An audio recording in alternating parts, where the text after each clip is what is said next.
Faut-il davantage sanctionner les communes qui ne respectent pas leur taux de logements sociaux? Oui, répond la commission de suivi de la loi SRU. Nous consacrons ce soir une page spéciale au rapport qu'elle vient de boucler et qui n'est pas tendre avec les communes de la région PACA. 64 d'entre elles ne satisfont pas leur objectif pour atteindre 25% de logement social d'ici 2025.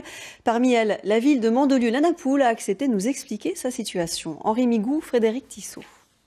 À Mandelieu, la loi SRU, c'est une vieille histoire. Une histoire qui rythme la vie politique locale depuis des lustres. 8,5% de logements sociaux seulement. Il faudrait en construire plus de 2000 pour être en conformité avec la loi. Une volonté politique pour certains. Des vrais logements sociaux, il n'y en a pas. Et donc, ils veulent conserver à Mandelieu son caractère résidentiel.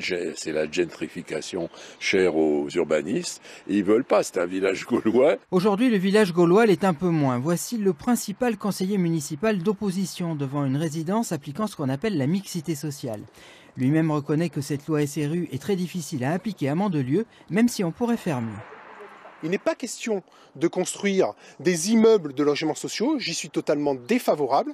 Ce que je souhaite, c'est du renouvellement urbain, les logements vacants, aider les propriétaires privés à garantir leur loyer. L'équipe municipale explique être dans l'impossibilité de respecter la loi SRU. Henri Leroy, qui va quitter son fauteuil de maire, l'a écrit au président de la République. Son premier adjoint, qui va le remplacer, prend l'exemple de ce terrain de 20 hectares classé en zone inondable et donc inconstructible.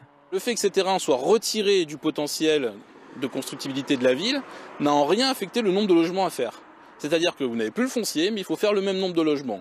Et si vous voulez le pas faire, vous êtes de mauvaise foi et on vous sanctionne et on vous met des amendes et on les multiplie. En 2016, la commune a payé 600 000 € d'amende. Elle s'apprête à en payer encore plus cette année, environ 1,4 million.